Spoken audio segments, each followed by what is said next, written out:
I'm happy today to introduce Stanley Kurtz, who is a longtime friend of the Martin Center and a faithful ally in helping to protect students' rights in North Carolina, particularly their First Amendment rights. The first time Stanley came and spoke at a Martin Center event was January in 2017, when he spoke to a group that included many members of the UNC Board of Governors and the North Carolina legislature.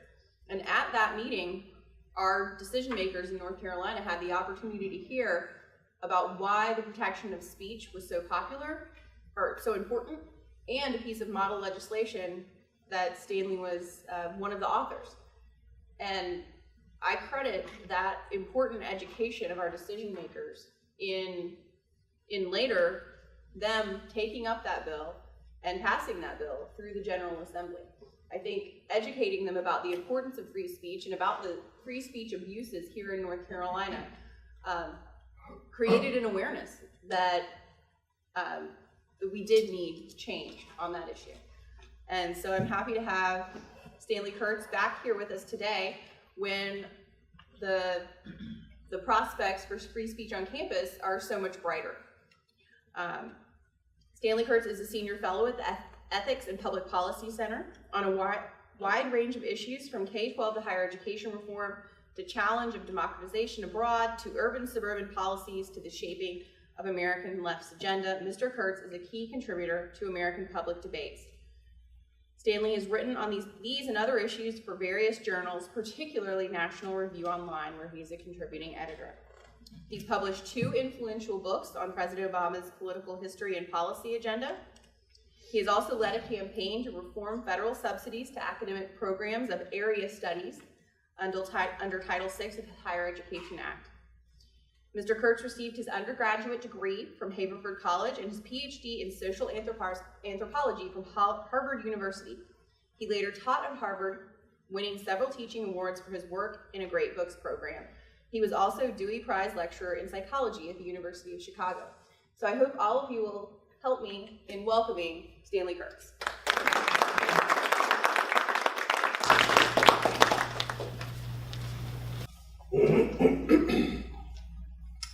Thanks so much, Jenna. Well, it's certainly a pleasure to be able to speak here today at the Martin Center in the wake of the passage of House Bill 527, the North Carolina Campus Free Speech Act.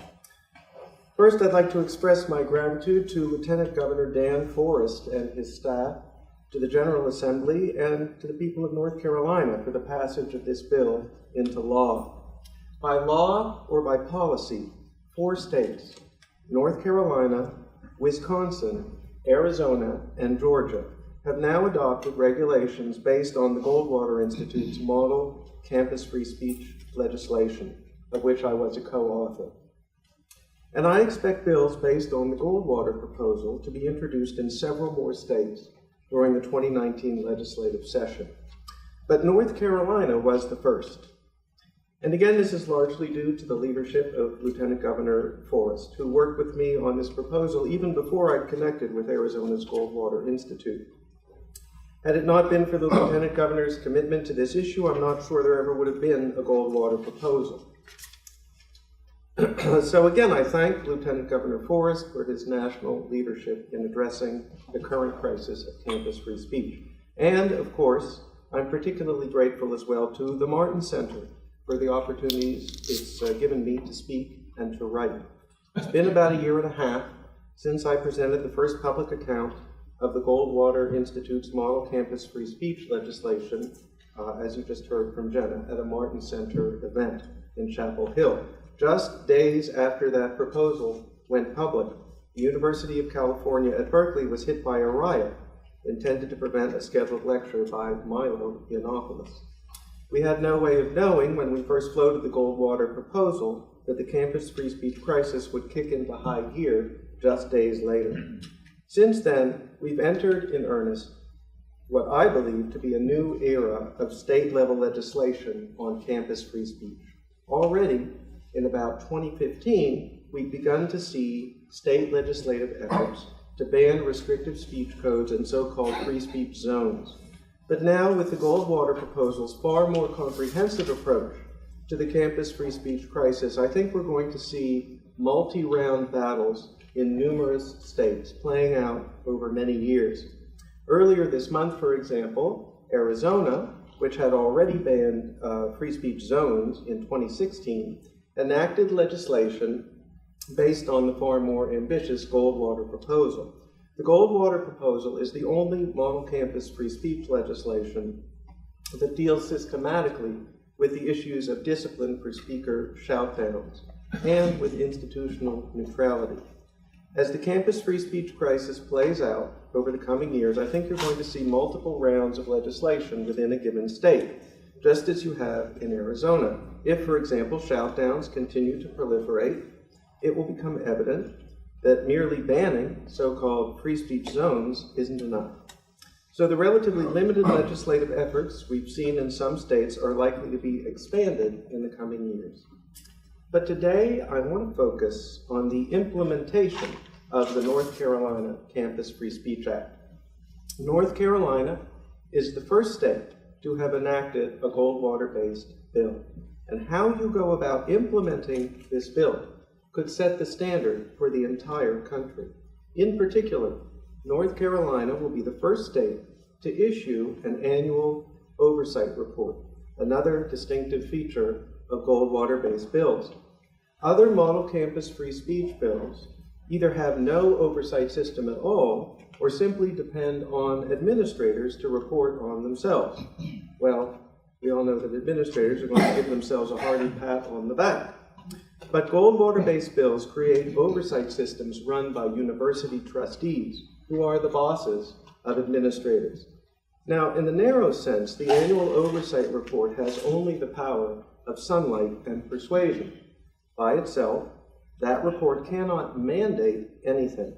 Yet because the annual oversight report is coming from a committee controlled by the university's Board of Governors, administrators will have to take it seriously. And because the Oversight Committee must issue its report to the Governor, the General Assembly, and to the broader public, the Oversight Committee will be liable to criticism should they whitewash genuine problems in the administrative handling of campus free speech. So again, in the narrow sense, the North Carolina Campus Free Speech Act adds nothing to the powers of the Board of Governors. The Board of Governors pardon me, has always had the power to comment on the administrative handling of campus free speech. And the Board of Governors has always had the power to take action to right any wrongs. In practice, however, boards of trustees are often reluctant to make public comment or take public action in criticism of university administrators. But now, because of the North Carolina Campus Free Speech Act, the Board of Governors is obligated to more assertively exercise the oversight powers it has held all along. Potentially, then, the annual oversight report has tremendous power. First, there is the power of sunlight and persuasion, which must not be taken lightly. Second, should the annual oversight report criticize the administrative handling of free speech, I would expect to see some changes. Either administrators will respond to suggestions for reform by their bosses, or it would be reasonable to expect some consequences for those administrators. Third, a negative annual oversight report would provide legislators with ample reason to reconsider the level of their annual appropriations for the university, at least in the absence of action by administrators to meet the concerns of the oversight report. Put all that together, and I believe the annual oversight report could be an extremely powerful tool to strengthen the administrative handling of campus free speech in North Carolina.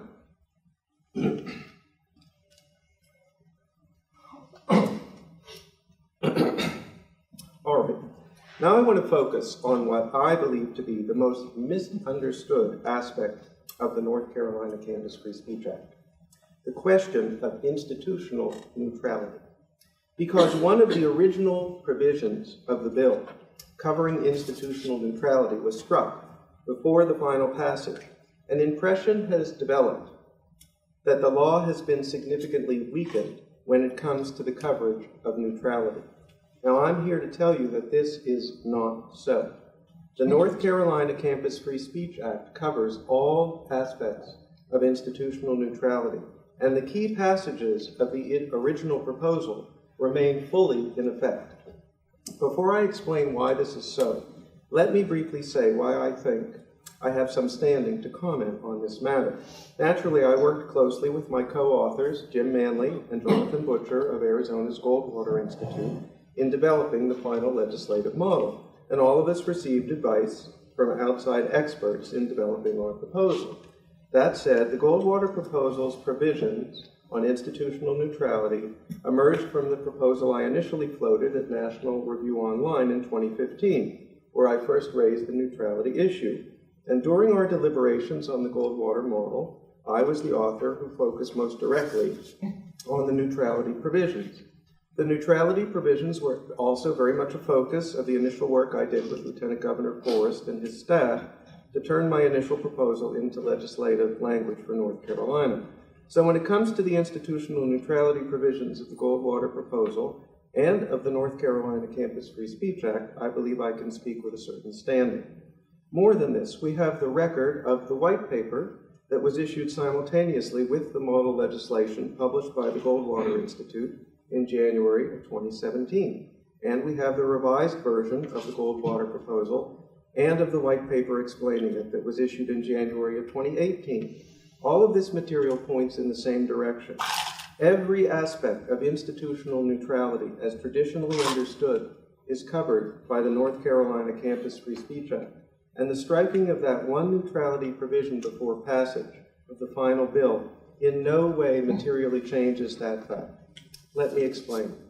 The central role played by institutional neutrality in the protection of campus free speech was classically articulated by the University of Chicago's Calvin Commission report of 1967. That report is named for its chairman, law professor and First Amendment scholar, Harry Calvin, Jr. That's K-A-L-V-E-N. The Calvin report argued that freedom for faculty and students to participate in political action and social protest actually depends upon the political neutrality of the university at the official institutional level.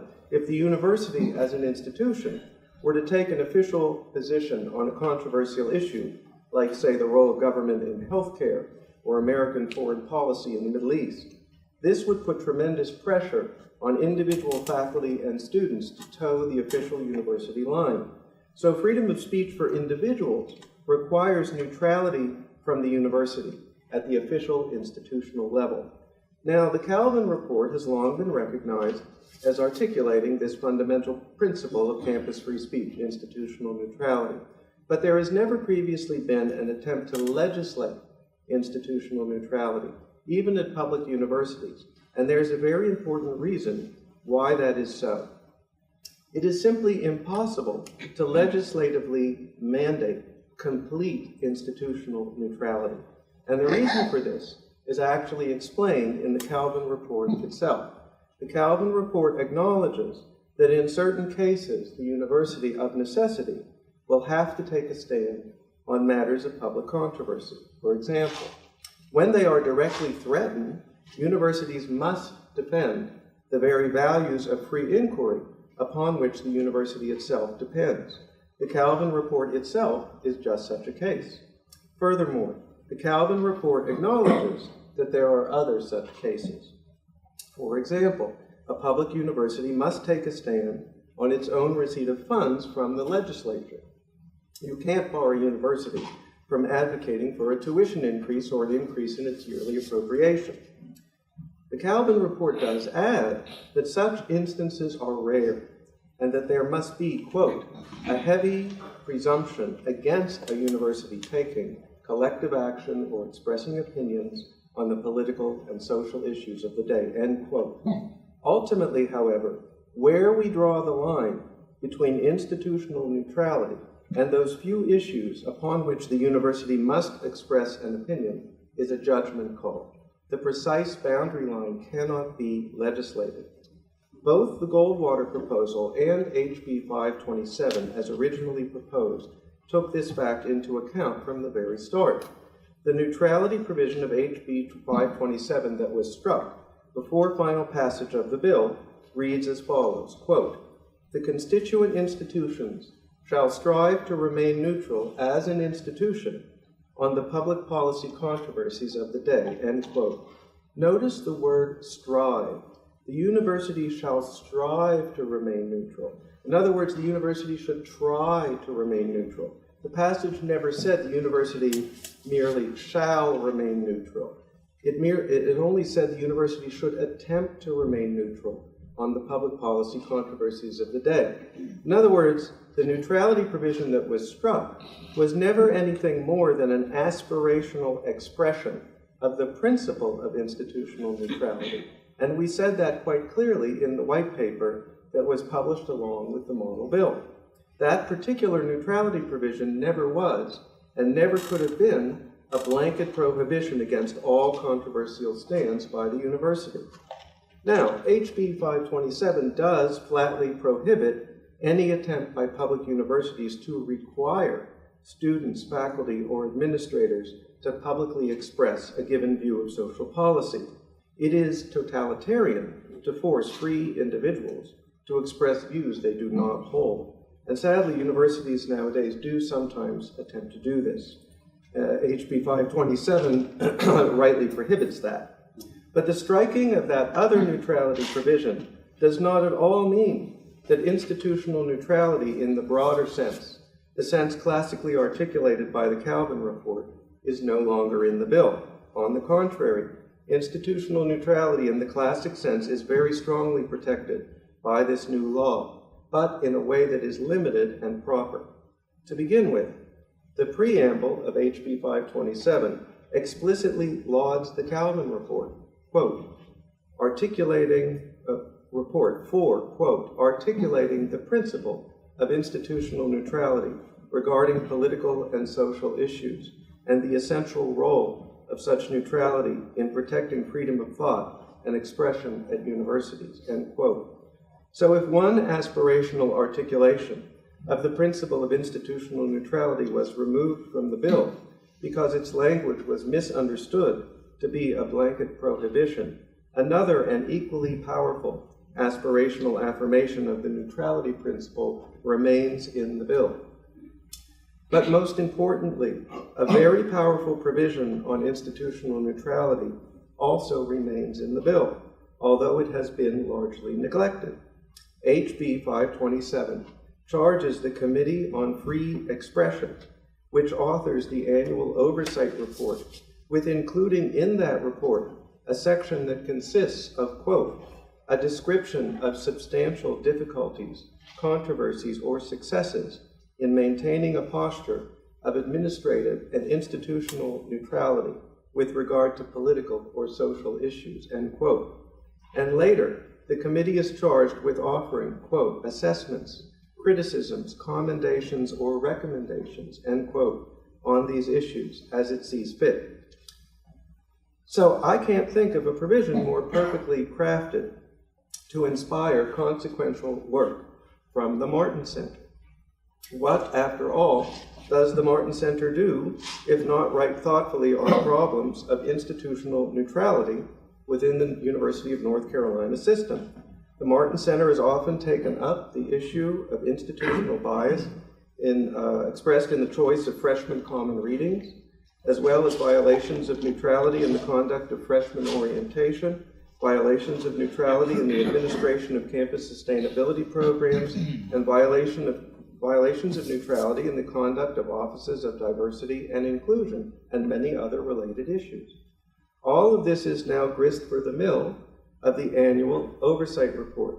In fact, if the Martin Center succeeds in generating a controversy over some alleged failing of institutional neutrality at the University of North Carolina, the annual oversight report is positively obligated to comment upon it, since you will recall, the Oversight Committee is charged with commenting, assessing, and even making recommendations on any controversies over neutrality that occur. So to repeat my earlier point, the annual report does not add anything to the powers of the Board of Governors. Just like Dorothy in The Wizard of Oz, the Board of Governors has always had the power to comment on and resolve campus controversies over institutional neutrality. All they had to do was click their heels 3 times and say there's no place like institutional neutrality.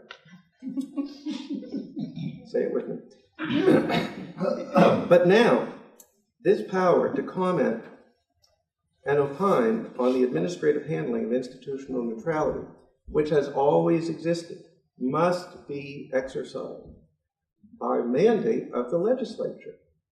And the law now mandates that the annual oversight report address the entire issue of institutional neutrality in the broadest possible sense, not merely those narrower instances where the university actually attempts to compel speech.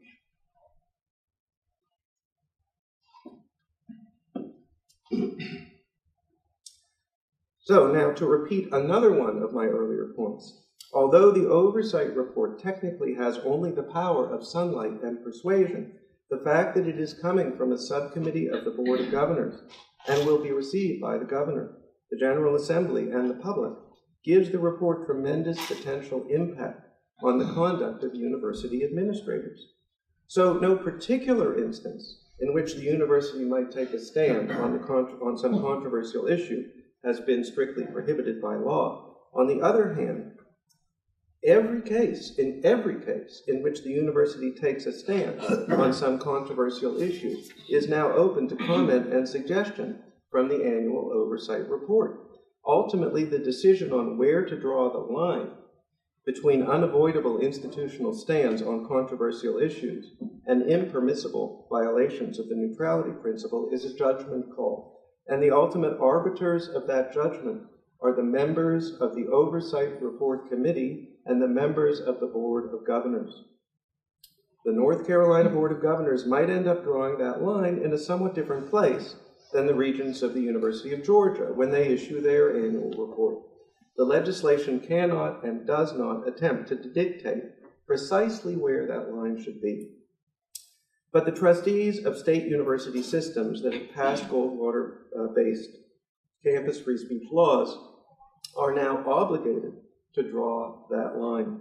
So let me give an example of an area in which the annual oversight report might address the issue of institutional neutrality, potentially in a way that will set a powerful national precedent.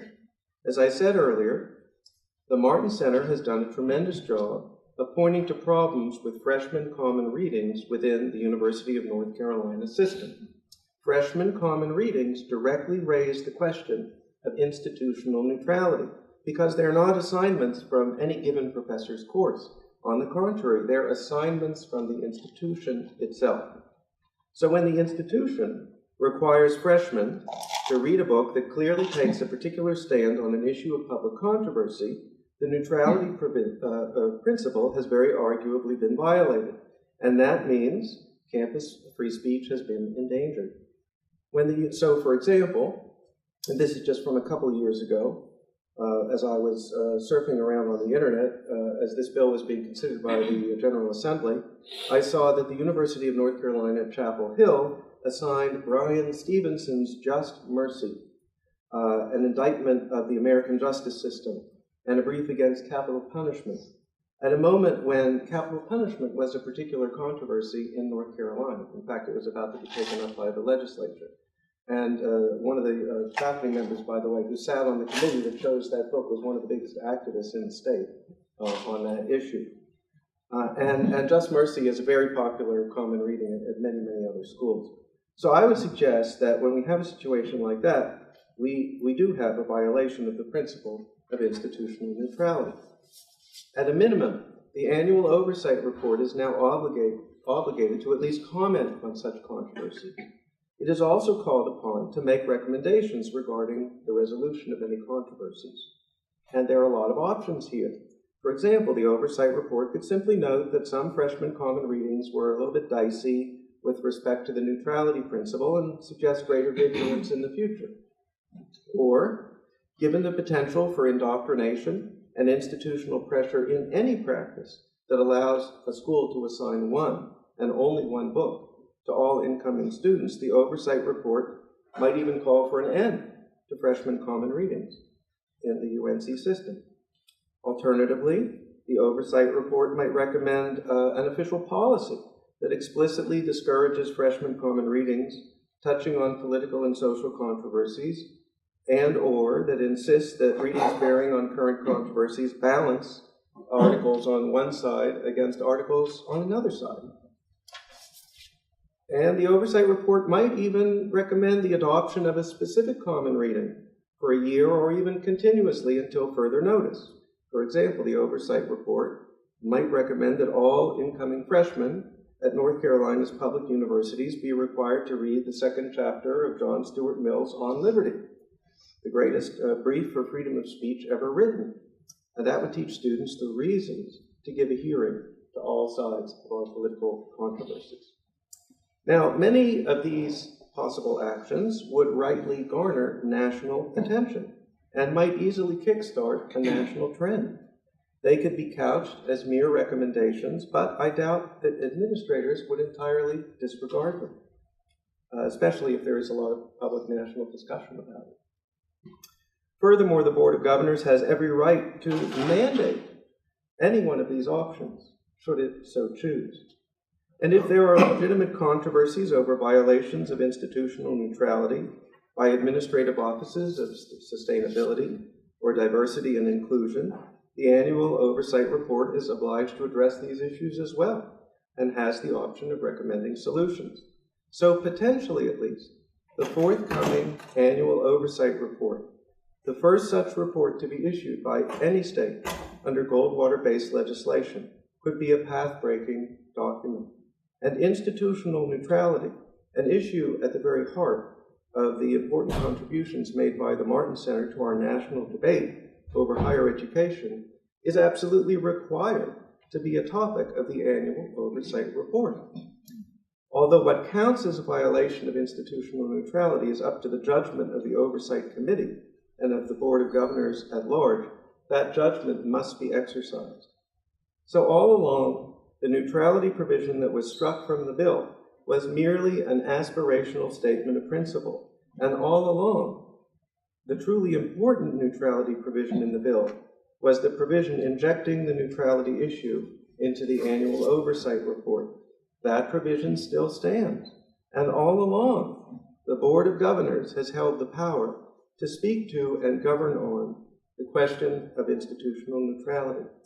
So think of HB, well, maybe you don't want to think of it this way, but think of HB 527 as Glinda, the Good Witch of the North, gently directing the Board of Governors to exercise the powers it has held from the beginning. Click those heels and say what the Martin Center has known all along. There's no place for institutional neutrality. Thank you.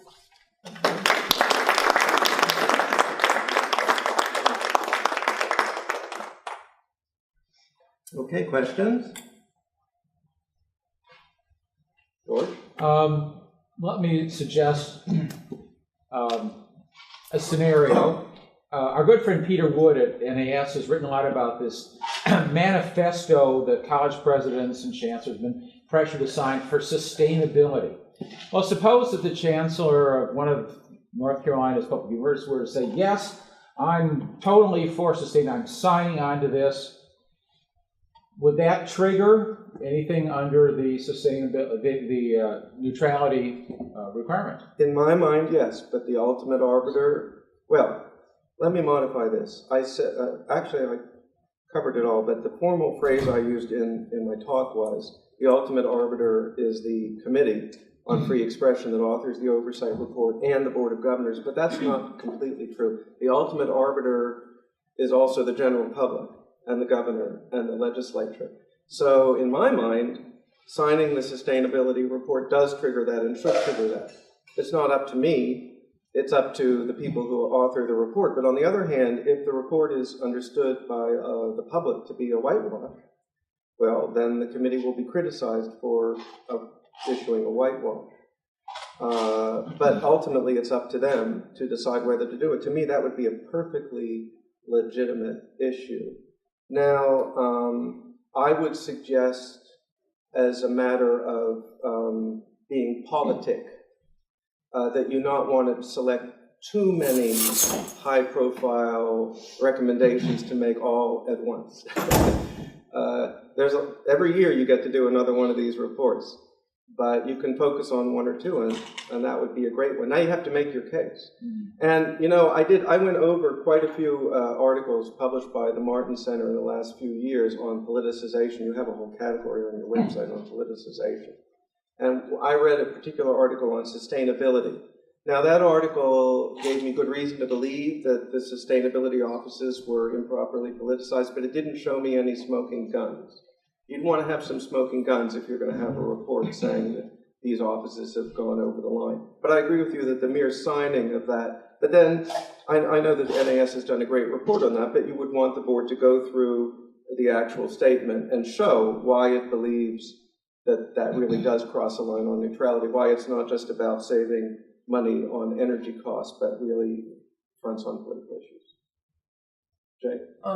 Yes, Stanley, to make things concrete, since we kind of have a young audience here, could you maybe give like one or two examples of really egregious offenses to institutional neutrality, and so that they get a really good grip?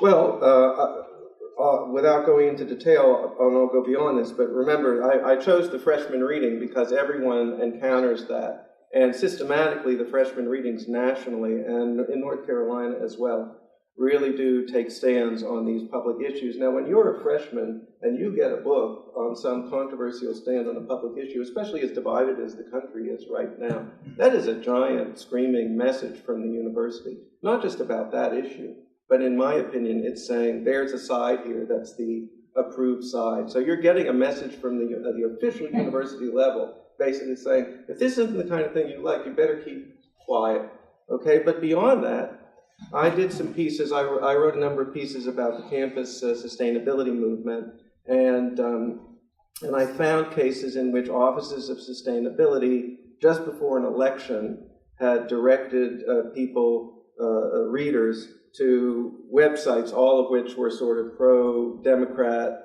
websites. They weren't just get out there, but they were like The Nation, and it was exclusively on one side, and it was right before an election. Or let's say a sustainability office was advertising a series of protests against President Trump withdrawing from the Paris Accords. And by the way, when I looked at that, the website of UNC Chapel Hill, they had Just Mercy, this book that was the reading, and then they had a series of links to places you could volunteer. And they were all places that were left-leaning reform activist things. So they were literally channeling people into political activism. I mean, that was egregious. And I can't remember the details, but I think I read one of Jay's pieces on the Office of Diversity and Inclusion here, where they did some things that were clearly over the line. Or was it one at Harvard that got into trouble for putting out a placemat that would give kids advice on how to talk to their parents and their grumpy old uncles on Thanksgiving to convince them that Obamacare was really a good idea? Something like that. Those are all violations, in my view, of institutional neutrality. So, yes. Yeah, I mean, it's a very intractable problem. We had recently a talk from the Duke president, with the rather scary name of Vincent Price. You probably know. And I asked him a question about social justice and so on. I mean, it's to do with action. I mean, it's not an intellectual term. If you're a social justice warrior, as they say, you want action. And I asked him, does he see any conflict between this and the sort of intellectual mission of the university? And I thought he could have said several things. One is he could have said, well, this is no part of the university, people can do it on their own. That's not what he said. What he said was, well, yes, there is a tension, there's a lot of political thing. No, he was accepting it as a new model for the university, but that's in conflict, I think, with what you're proposing. Yeah, I tend to agree, although I would be cautious if it was just, I know that there's more than that at Duke and elsewhere. If someone just says social justice, that's code for a lot, but I wouldn't necessarily go after that if I were a committee. But if I could show that there were other things, I mean, as I understand it, Duke has, and you'll understand the detail in ways that I won't, maybe I'm wrong about this, but Duke has gotten to the point where professors now have to sign on to these social justice goals in a certain way or they can't get tenure. All that to me is more of a question of academic freedom than, I'm not sure that's true. neutrality. Okay, well you need, in other words, I think you need more than just the word social justice. Yeah. Social justice by itself, isn't non-neutral. We all want justice, but social justice functions in the practical terms as kind of code for a whole set of particular things, but it was wobbly enough that you need to get chapter and verse and go beyond that. My point was not the word, but the fact that it implies that social action is part of the objective. And another example from the wonderful National Association of Scholars, they had this report that came out a year or so ago called the New Civics. And the New Civics was how the old compulsory civics courses were being substituted by courses where they were essentially channeling people, even to the point of having practicums where you had to go out and participate in a kind of community organizing group. I mean, some of that actually skirts on the more severe provision in here of actually requiring people to say things they don't believe in. I mean, it's dicey. You have to you have to have a really good case. It has to be able to stand up in public. You may think that in their heart of hearts they're leaning a certain way and giving out certain code, and they probably are, but I don't think that's good enough. I would counsel that you want to get some really strong evidence before you make a big case and make a big recommendation. But that's what the Martin Center could help to do, I think. Yes? Is this board making, as I understand it, like the end of year recommendation, like are there penalties to that? Or who are they reviewing in their scope? Is it the Board of Governors and their action, or is it the individual universities, or how does that work? The Board of Governors, how many people on the Board of Governors? 28. 28. So they're going to appoint a subcommittee of 11 members of the Board of Governors. And those 11 members will look over the handling of free speech issues, including neutrality, covering everything, at all of the UNC and UNC State and the UNC system. So they're looking at administrators. The board, which supervises administrators, appoints a subcommittee to focus on the handling of free speech issues by administrators. And as I said in the talk, technically, it's just a recommendation. It doesn't have any power. But if you've got 28 bosses and 11 of them say, we don't like the way you've been handling X, and we think you ought to do Y, and you're an administrator who can be fired, I would sort of want to do what my bosses told me. And even if they didn't insist on it, the legislature could then hold up, and there are always people in legislatures who maybe would like to appropriate a little bit less money for a university. Do you really want to be giving them an ability to hold up that report and say, if you can't even protect free speech, why should we raise your appropriation? So technically it doesn't have any power other than sunlight and persuasion, but as a practical matter, it does have a lot of potential for influence. And as I kept saying in the report, the whole Dorothy idea is this could all be happening now. This could have been happening for the last 20 years. This is what trustees are supposed to be doing all the time. The problem is that they don't. But now they sort of kind of have to. So, from 2 years ago, we've had a lot of changes in the individual speech codes on campus. A lot of schools that had yellow lights or red lights and fire now have green lights. Which is great. How much credit do you give to the passage or even the threatened passage of legislation for that happening?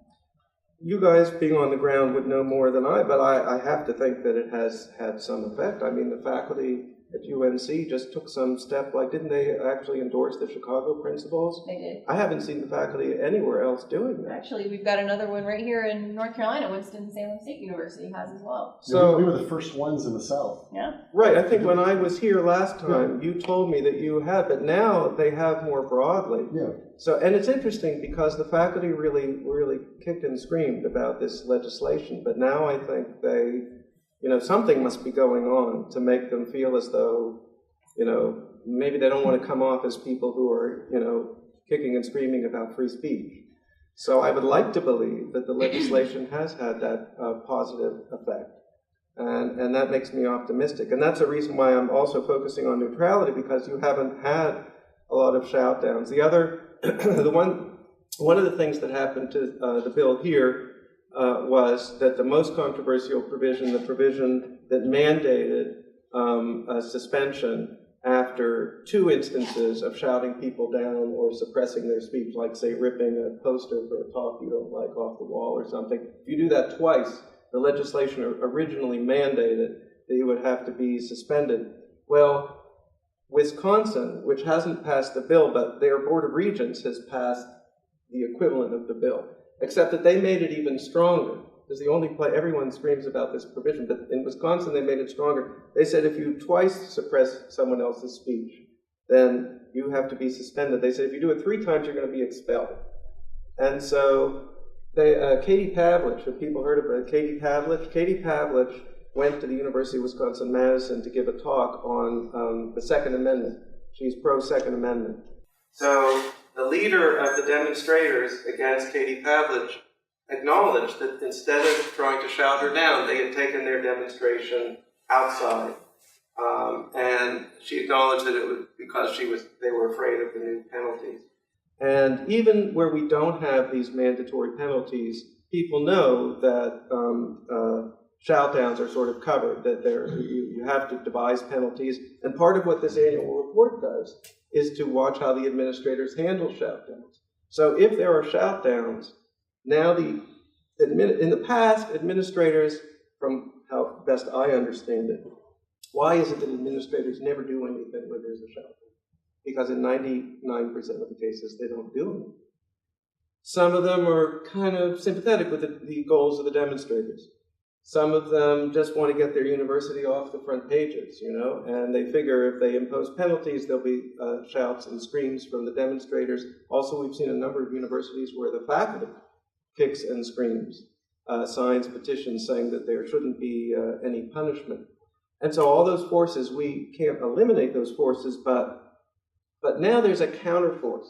Now the administrator, if there's an obvious shout down, if it's on video, if everyone in the country is talking about it, and they do nothing, how, and even if the trustees don't want to do anything, how is the annual report not going to comment on this? So either the report will be an obvious whitewash, and it'll be nationally criticized, or it will criticize the administrators. So now the administrators have to think, I don't know, do I really want to have a bad mark on my annual report? Do I want to give all those people who want to cut my appropriation a good excuse to do that? So that was the idea, is to create, so even where you don't have the mandatory penalty, and I think students will be discouraged from doing the shout downs to begin with. But, we don't know. It's all just begun. But we have evidence at North Carolina and Wisconsin. We haven't had any shout downs yet, knock wood. Yes. So you're talking about neutrality at the institutional and administrative level. Do you think there's a risk going down this road that we start to see forces to force neutrality with individual faculty? Right. Faculty often try to mischaracterize the bill as having its real goal of forcing that onto the faculty. That's not my goal. That would be a violation of academic freedom. Now, I reserve the right to criticize faculty for being overly politicized, and they are. That ought to be criticized. But I don't think you can't go in and force a faculty member to be neutral. It's not what I proposed. It's not what I would like to see in the sense of mandated. But I do think the faculty has taken a terrible wrong turn. And to me, the most condemnatory thing is the way in which some of these classic statements by the American Association of University Professors used to have provisions forbidding indoctrination and saying that professors should not abuse their privilege by indoctrinating. And a few years ago, the AAUP actually modified some of that language. California also had a very strong provision against indoctrination, condemning it from back in the day of President Sproul, was it? Or one of the big structures in Berkeley is named after this president, this sort of founding president who was a hero of free speech. And California went and they modified that. And I think if professors are mad that they're getting criticized for being political, it's just when you write about politics, you get criticized. So it's what they ought to expect. Of course, that doesn't mean we should have death threats and whatnot. But I think professors should strive to be neutral because that's the right thing to do. But there's nothing in this bill that does that, and I have no aspirations to do it by legislative force.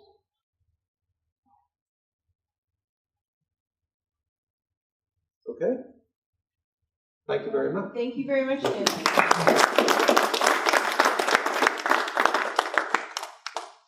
Again, thank you all for coming, for being here. If you'd like more information about the Martin Center, please go to www.jamesgmartin.center, and you can also find us on Twitter, on Facebook, and on YouTube. You'll be able to view this lecture if you'd like to do so on YouTube or share it with your friends. And I neglected at the beginning to thank our event sponsors who are not here today, but we're very grateful to them. Neil Hunt, Bob Luddy, and Joe Knott were our generous sponsors of today's event. So let's all have a hand for them as well. Okay, thank you all, and I hope you have a wonderful afternoon.